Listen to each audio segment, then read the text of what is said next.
Assalamualaikum warahmatullahi wabarakatuh.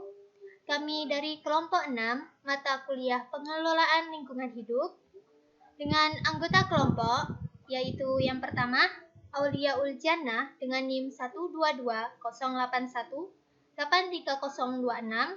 Insan Willianti Susana dengan NIM 12208183031, Aan Farihah dengan NIM 12208183099, Ainaya Al-Fatihah dengan NIM 12208183100.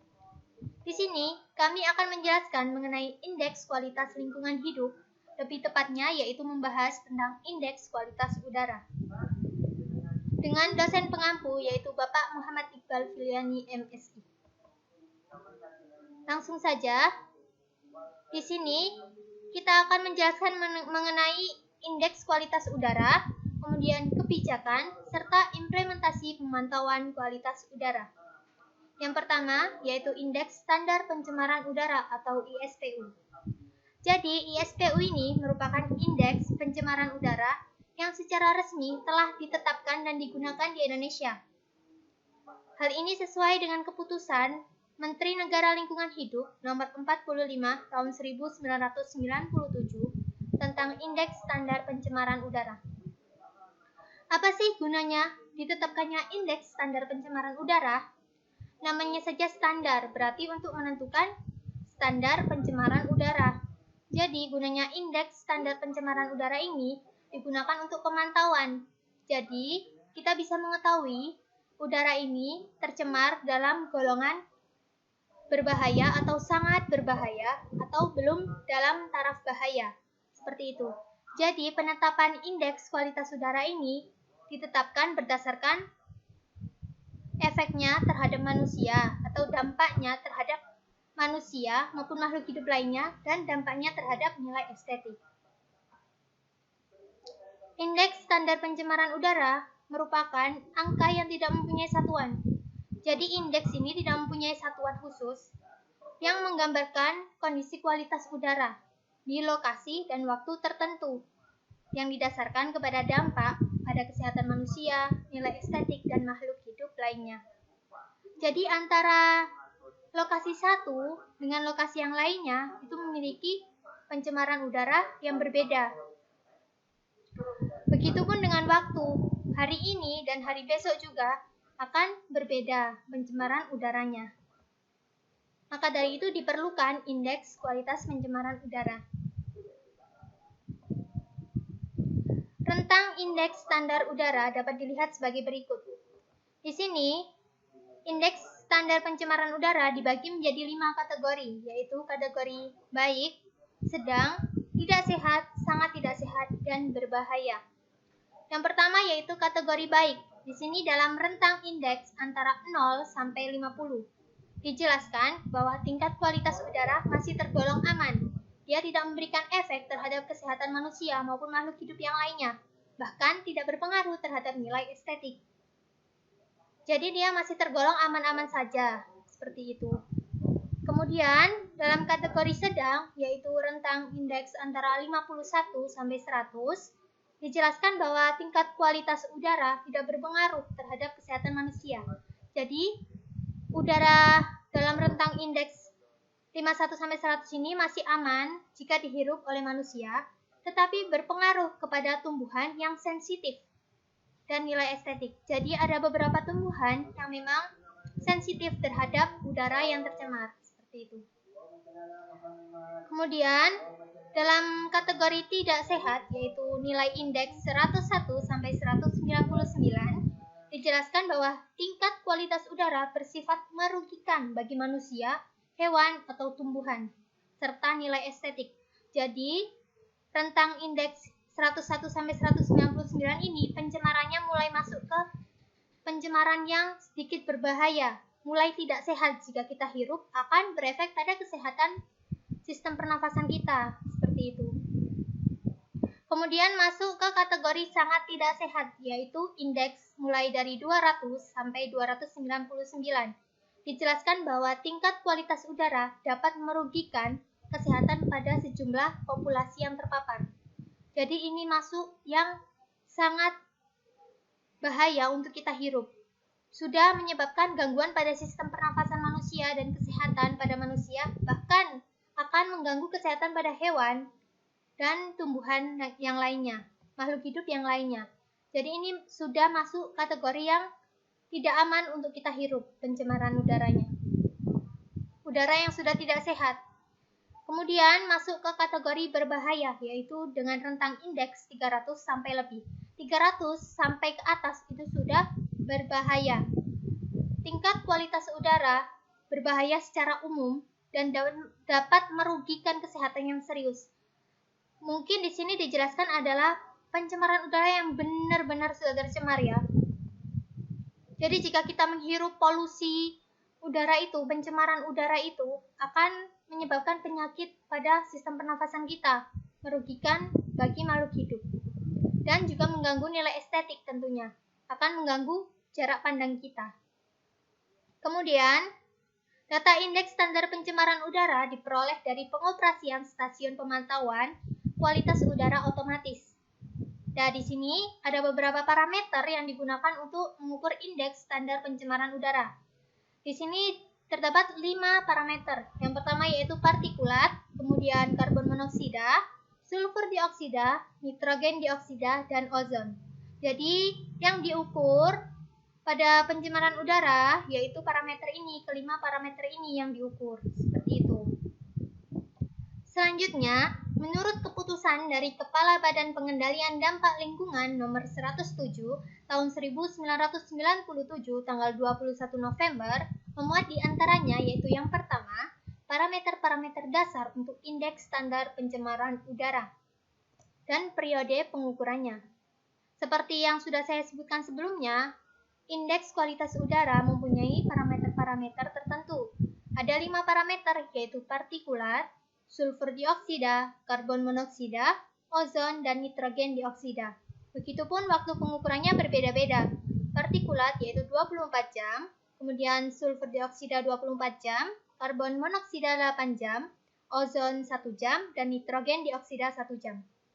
Hasil pengukuran untuk pengukuran kontinu diambil harga rata-rata tertinggi waktu pengukuran. Jadi seperti ini. Contohnya, di suatu lokasi tertentu, kita mengukur parameter indeks standar pencemaran udara ini. Contoh partikulat didapatkan indeks 68 pencemaran udaranya. Kemudian sulfur dioksida 50, karbon monoksida 40, ozon 30, dan nitrogen dioksida 20. Maka yang akan diinfokan di koran, berita, ataupun ke masyarakat adalah kandungan atau indeks yang paling tertinggi. Jadi kita menginfokannya seperti ini. Indeks standar pencemaran udara yang didapatkan di lokasi A adalah 68. Jadi diambil yang paling tinggi tadi yang saya sebutkan adalah indeks partikulat. Jadi partikulat di lokasi tersebut paling tinggi indeksnya dari parameter-parameter lainnya yang diukur, seperti itu. Kemudian ISPU disampaikan kepada masyarakat setiap 24 jam dari data rata-rata sebelumnya. Kemudian waktu terakhir pengambilan data yaitu pukul 15.00 WIB.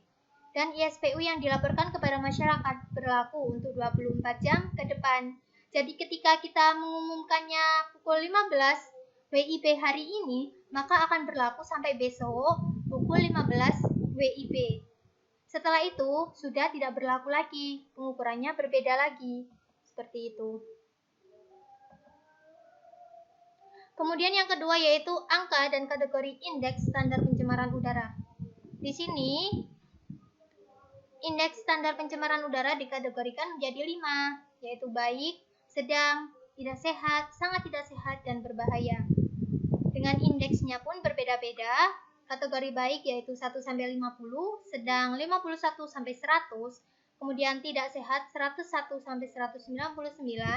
kemudian sangat tidak sehat 200-299, kemudian dalam taraf yang berbahaya yaitu 300 sampai ke atas. Berdasarkan kategori angka indeks standar pencemaran udara, maka kita dapat mengetahui tingkat aman atau bahaya suatu pencemaran udara. ketika kita mengukur suatu indeks pencemaran udara di lokasi tertentu dan waktu tertentu, maka kita dapat mengetahui, oh ini pencemaran udaranya dalam kategori tidak sehat atau dalam kategori yang berbahaya, berarti sudah tidak aman dan sudah mengganggu kesehatan manusia maupun makhluk hidup yang lainnya dan juga mengganggu nilai estetik pula. Kemudian yang ketiga yaitu pengaruh indeks standar pencemaran udara untuk setiap parameter. Jadi di sini akan dijelaskan pengaruh setiap parameter dari pencemaran udara tersebut. Yang pertama yaitu kategori baik dengan rentang 0 sampai 50. Kandungan karbon monoksidanya tidak menimbulkan efek apapun. Sedangkan nitrogen dioksida akan memunculkan sedikit bau. Jadi dia sedikit berbau. Kemudian untuk ozon akan menimbulkan luka pada beberapa spesies tumbuhan. Luka ini muncul karena adanya kombinasi dengan kandungan sulfur dioksida. Kemudian untuk kandungan sulfur dioksidanya, dia juga akan menimbulkan luka pada beberapa spesies tumbuhan. Hal ini muncul karena berkombinasi juga dengan kandungan ozon. Kemudian untuk partikulat tidak menimbulkan efek apapun. Yang selanjutnya yaitu kategori sedang dengan rentang indeks 51 sampai 100. Di sini karbon monoksidanya menyebabkan perubahan kimia darah, tetapi tidak terdeteksi. Kemudian untuk nitrogen dioksidanya dia memunculkan bau, jadi berbau. Kemudian ozon, luka pada beberapa spesies tumbuhan, begitupun untuk sulfur dioksida. Dan untuk partikulat terjadi penurunan pada jarak pandang, jadi menyebabkan jarak pandang kita sedikit buram seperti itu. Lalu kategori tidak sehat rentang indeks 101 sampai 199. Di sini kandungan karbon monoksidanya menyebabkan peningkatan pada kardiovaskular pada perokok yang sakit jantung. Kemudian kandungan nitrogen dioksidanya yang menyebabkan bau dan kehilangan warna. Kemudian peningkatan reaktivitas pembuluh tenggorokan pada penderita asma. Jadi meningkatkan reaktivitas pada pembuluh tenggorokan pada seseorang yang mempunyai riwayat sakit asma. Kemudian untuk kandungan ozon yang menyebabkan penurunan kemampuan pada atlet yang berlatih keras. Untuk kandungan sulfur dioksida menyebabkan bau dan kerusakan pada tanaman. Baunya menyengat, kemudian meningkatkan kerusakan pada tanaman. Untuk kandungan yang partikulat, dia menyebabkan jarak pandang turun dan terjadi pengotoran debu di mana-mana. Jadi ini menyebabkan mata kita itu menjadi buram, kemudian debu itu ada di mana-mana. Ketika kita sentuh suatu benda di lokasi tersebut, akan menimbulkan suatu butiran debu-debu, kumpulan debu-debu seperti itu. Jadi bisa kita bayangkan bagaimana kita ketika berkendara dan pada pencemaran udara yang dalam indeks tidak sehat pasti akan mengganggu pemandangan dan mengganggu jarak pandang kita. Seperti itu. Kemudian dalam kategori sangat tidak sehat, yaitu dalam indeks 200 sampai 299, kandungan karbon monoksida menyebabkan meningkatnya kardiovaskular pada bukan perokok yang berpenyakit jantung. Jadi menyebabkan peningkatan kardiovaskular pada orang yang bukan perokok. Kemudian akan berdampak pada kelemahan yang terlihat secara nyata. Yang selanjutnya yaitu kandungan nitrogen dioksida. Nitrogen dioksida akan menyebabkan meningkatnya sensitivitas pasien yang berpenyakit asma dan bronkitis. Seperti kita tahu, asma dan bronkitis ini merupakan penyakit sistem pernafasan ya. Kemudian jika kita menghirup pencemaran udara dengan indeks yang lumayan tinggi, yaitu kategori sangat tidak sehat, tentu akan mengganggu pernafasan kita. Kemudian untuk kandungan ozon akan mengakibatkan pengaruh pernafasan pada pasien yang berpenyakit paru-paru kronis. Untuk sulfur dioksida, meningkatnya sensitivitas pada pasien berpenyakit asma dan bronkitis. Dan untuk partikulat, meningkatnya sensitivitas pada pasien berpenyakit asma dan bronkitis. Jadi ini sudah mengganggu sistem pernafasan. Untuk kategori berbahaya, yaitu rentang indeks 300 sampai ke atas, ini entah kandungan karbon monoksidanya, kandungan sulfur dioksidanya, ozon, partikulat, maupun nitrogen dioksidanya, itu sudah berbahaya bagi semua populasi yang terpapar. Bagi semuanya, manusia yang menghirup kandungan ini sudah berbahaya dan bisa merusak, menyebabkan gangguan pada sistem pernafasan manusia. Seperti itu. Nah, untuk materi selanjutnya, yaitu batas indeks standar pencemaran udara dalam satuan SI atau satuan internasional. Nah, dalam bentuk tabel yang pertama itu ada indeks pencemaran udara mulai dari 50 sampai 500.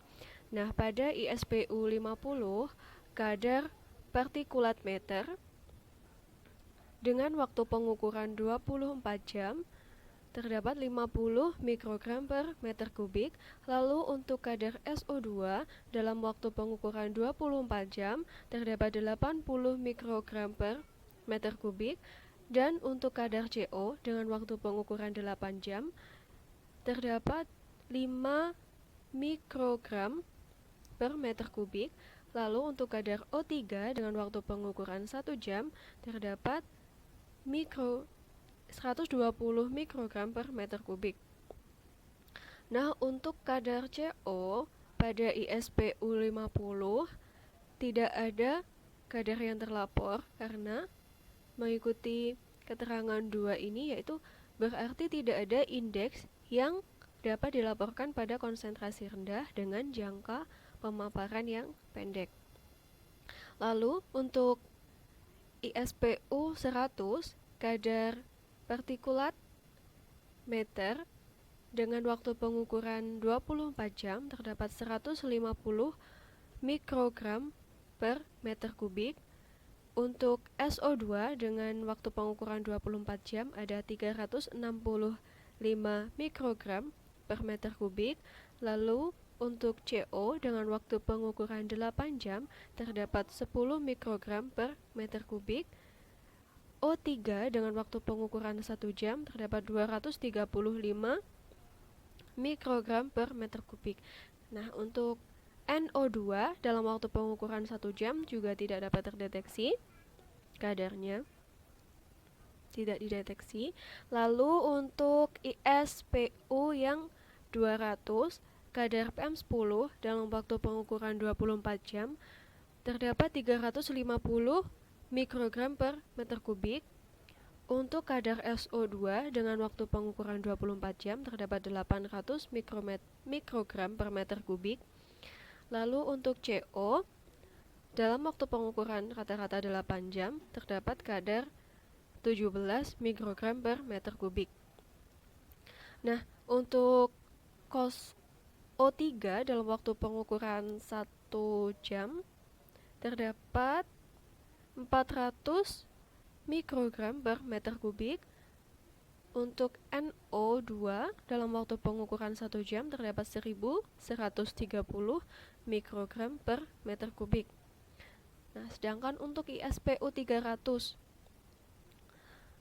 kadar PM10 yang terukur dengan rata-rata pengukuran 24 jam terdapat 420 mikrogram per meter kubik. Untuk SO2 dalam waktu pengukuran 24 jam terdapat 1600 mikrogram per meter kubik. Lalu untuk CO2 dengan waktu pengukuran 8 jam terdapat 34 mikrogram per meter kubik. Untuk O3 dalam waktu pengukuran 1 jam terdapat kadar 800 mikrogram per meter kubik.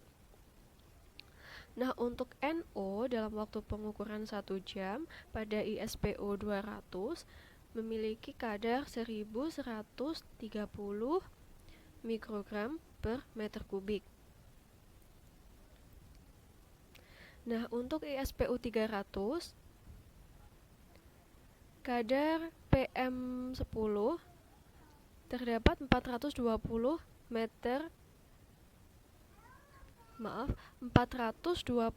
mikrogram per meter kubik. Lalu untuk SO2 dengan waktu pengukuran 24 jam terdapat 1600 mikrogram per meter kubik. Untuk CO dengan waktu pengukuran 8 jam terdapat 34 mikrogram per meter kubik, dan untuk O3 dalam waktu pengukuran 1 jam terdapat 800 mikrogram per meter kubik.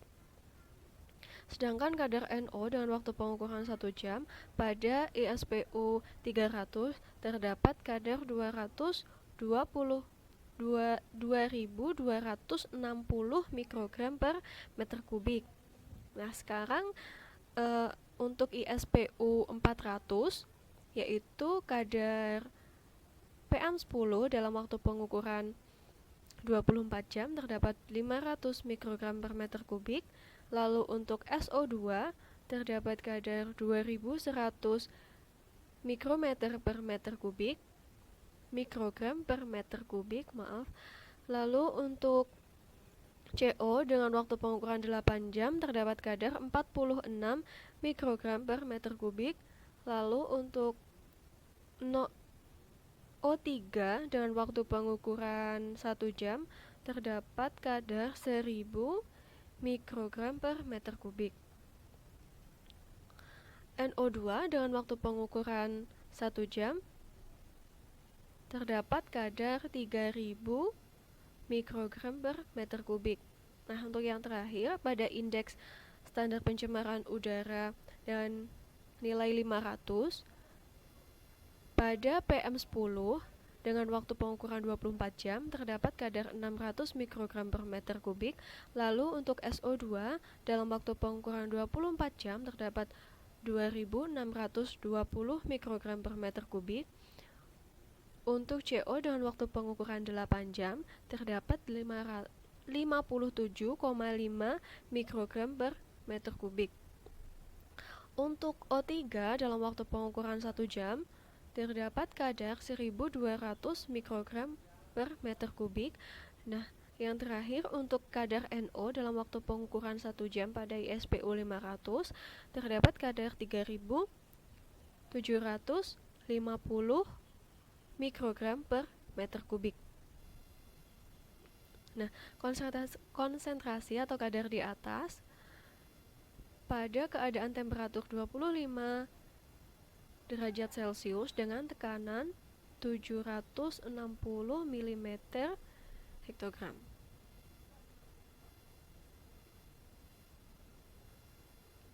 Nah, selanjutnya batas ISPU dalam satuan SI dalam bentuk grafik. Nah, yang pertama batas SPU PM10.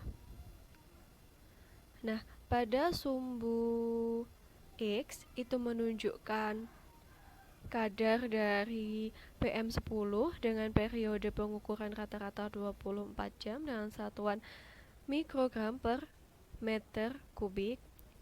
Lalu untuk yang sumbu Y itu ada ISPU, dan yang tengah terdapat tingkat bahaya atau kadar dari PM10 yang terdapat dalam tabel di atas, tabel ini.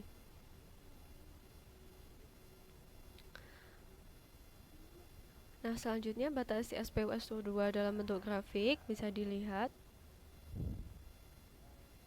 Batas SPU CO dalam bentuk grafik dengan waktu pengukuran rata-rata 8 jam. Lalu batas ISPU O3 atau ozon dengan pengukuran rata-rata 1 jam. Lalu ada batas ISPU NO2 atau nitrogen dioksida dengan waktu pengukuran rata-rata 1 jam. Nah, selanjutnya penentuan indeks standar pencemaran udara, yaitu cara menentukan ISPU-nya, ada cara perhitungan dan melalui grafik. Nah, untuk secara perhitungan terdapat rumus yang bisa digunakan untuk menghitung ISPU, yaitu ini I sama dengan IA min IB per XA min XB dikali dalam kurung XX min XB plus IB.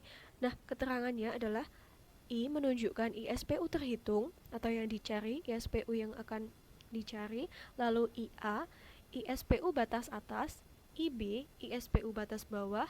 XA ambien batas atas, dan XB ambien batas bawah, lalu XX yaitu kadar ambien nyata atau kadar zat pencemar nyata hasil pengukuran.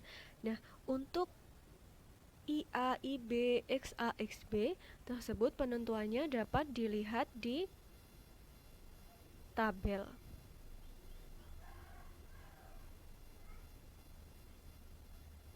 Nah, dapat dilihat di tabel ini.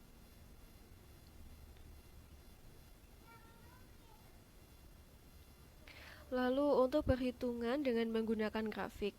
Nah, di sini langsung disebut contoh. Jika diketahui konsentrasi untuk parameter PM10 adalah 250 mikrogram per meter kubik, konsentrasi ini jika diubah dalam ISPU dengan menggunakan grafik adalah sebagai berikut.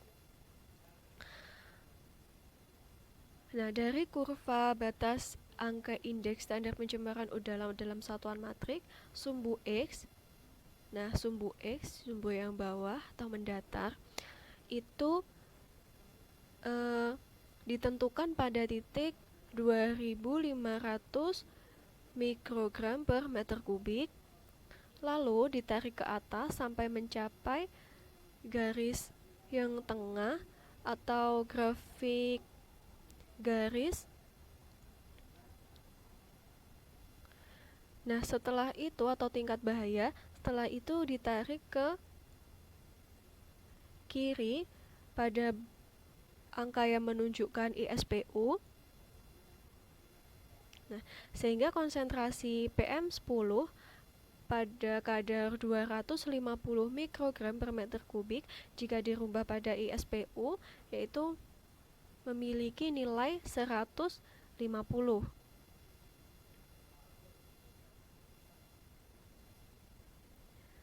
Nah, ini untuk contoh perhitungan pengambilan ISPU dari beberapa stasiun pemantau, misalnya di kota Denpasar dengan jumlah stasiun monitoring yaitu 3 buah. Nah, stasiun 1 menunjukkan ISPU pada 5 polutan, yaitu yang pertama PM10 96, SO2 80, O3 40, NO2 55, dan CO 90. Lalu stasiun kedua menunjukkan ISPU pada 5 polutan atau zat pencemarnya, PM10 88, SO2 memiliki nilai 44, O3 40, NO2 42, CO 83. Lalu yang terakhir untuk stasiun 3 dengan angka indeks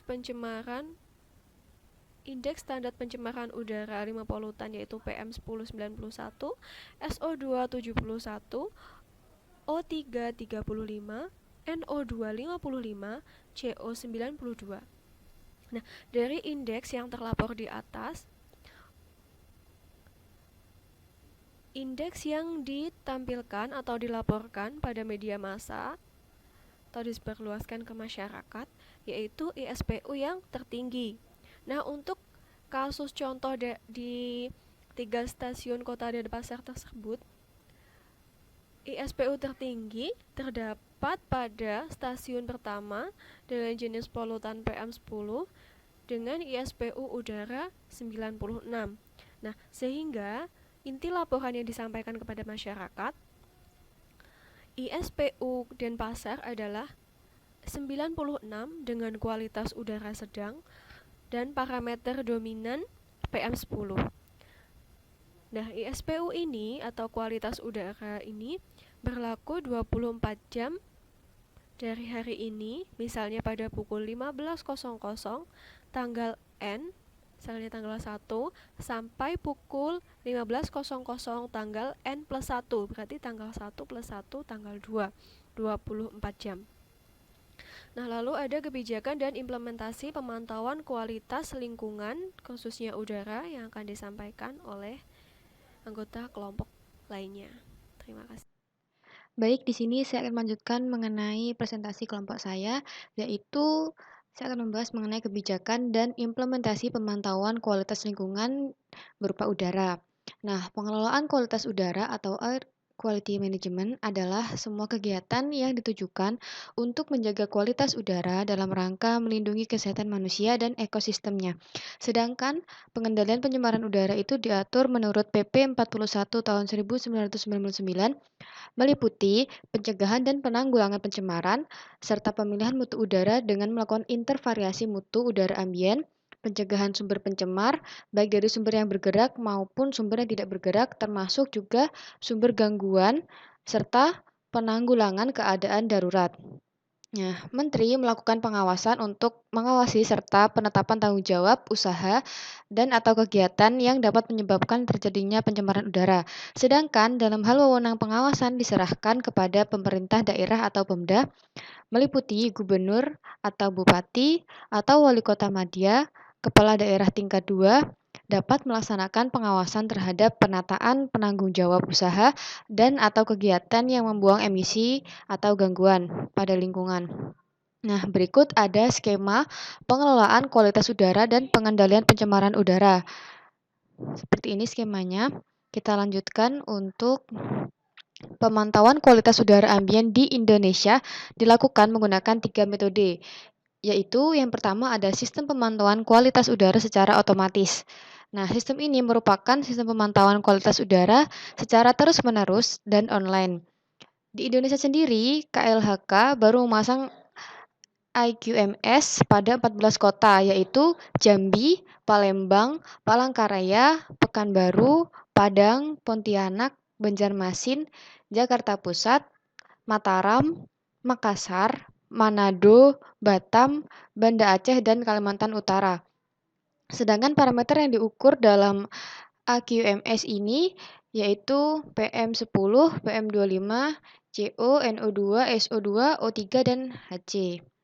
Berikut ada sistem pemantauan kualitas udara ambien secara otomatis AQMS. Seperti ini skemanya.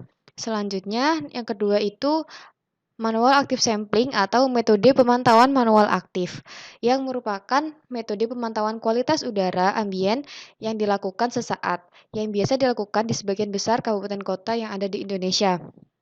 Data dari pemantauan metode ini dapat menunjukkan kecenderungan atau tren dari tahun ke tahun dan terkait dengan perubahan kuat emisi atau adanya intervensi kebijakan. Dan rata-rata tahunan yang diperoleh itu minimal 10 tahun. Selanjutnya yang ketiga ada manual pasif atau diffusive sampling atau hasil pemantauan manual pasif dapat memberikan informasi dampak jangka panjang dari paparan meskipun rendah namun terjadi secara terus-menerus atau kronik. Hal ini dihitung mengenai rata-rata tahunannya.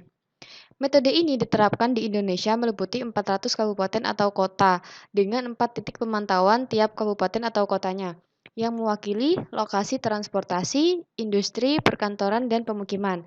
Nah, metode yang ketiga ini efektif dilakukan di Indonesia sebab area yang dipantau itu luas dan ketentuan 2 kali pemantauan dalam 1 tahun. Jadi metode ini dilakukan dalam 1 tahun itu 2 kali dari setiap kotanya. Dengan 4 titik pemantauan tadi ketika musim penghujan dan musim kemarau. Berikut ini merupakan tampilan dari website yang dapat teman-teman akses ketika melihat hasil pemantauan kualitas udara secara otomatis di Indonesia. Websitenya dari Kementerian Lingkungan Hidup dan Kehutanan. Selanjutnya ada faktor yang penting dalam menghasilkan data yang berkualitas untuk pemantauan kualitas udara dan perhitungan indeks akan dijelaskan oleh Mbak Willy. Terima kasih.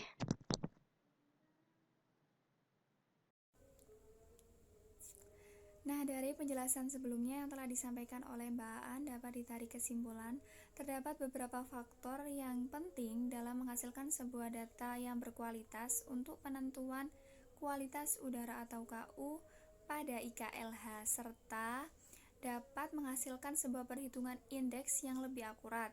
Yang pertama meliputi parameter pencemar, yang kedua ada metode pemantauan, yang ketiga ada waktu, durasi, dan frekuensi pemantauan, yang keempat ada metode analisis sampling di laboratorium, yang kelima ada analisis dan interpretasi data, dan yang terakhir ada prosedur serta mekanisme pelaporan data. Kelompok kami mengambil referensi rujukan terkait indeks kualitas udara pada tahun 2012 dan sampai 2017. Mengapa demikian? Karena kelompok kami belum menemukan referensi lain atau sumber-sumber yang lain mengenai IKLH, terutama pada kualitas udaranya di atas tahun 2017. Nah, di sini kita mengambil contoh diagram yang tertera pada referensi terkait IKU nasional pada tahun 2012 sampai tahun 2017.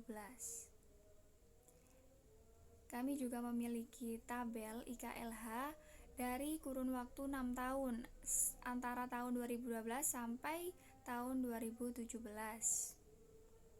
Nah, dari gambar diagram dan tabel yang telah kita lampirkan, secara keseluruhan IKLH nasional di Indonesia mengalami peningkatan selama kurun waktu 5 tahun antara tahun 2012 sampai tahun 2015. Namun pada tahun 2016 IKLH terutama IKU dan indeks-indeks yang lainnya mengalami penurunan. Pada IKU, indeks kualitas udara menempati angka 81,78 dari angka 84,96. Namun pada tahun terakhir, yaitu tahun 2017, IKLH yang terpaku pada IKU-nya mengalami peningkatan di angka 87,03.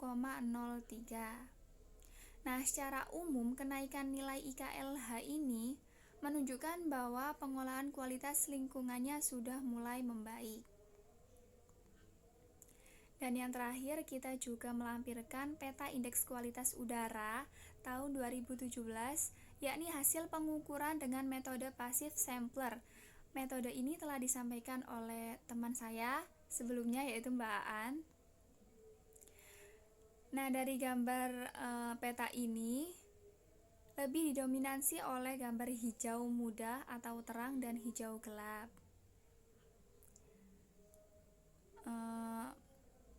Jadi kedua warna ini menunjukkan kondisi IKU atau IKLH dalam kondisi baik dan sangat baik. Pada kondisi sangat baik terdapat di beberapa titik wilayah, yaitu yang pertama wilayah Papua, Maluku Utara, kemudian ada sebagian pulau Sulawesi, sebagian pulau Kalimantan, Sumba, Pulau Komodo, Bali, Lampung, dan yang terakhir ada wilayah Pekanbaru. Sekian presentasi dari kelompok kami, kurang lebihnya mohon maaf. Wassalamualaikum warahmatullahi wabarakatuh.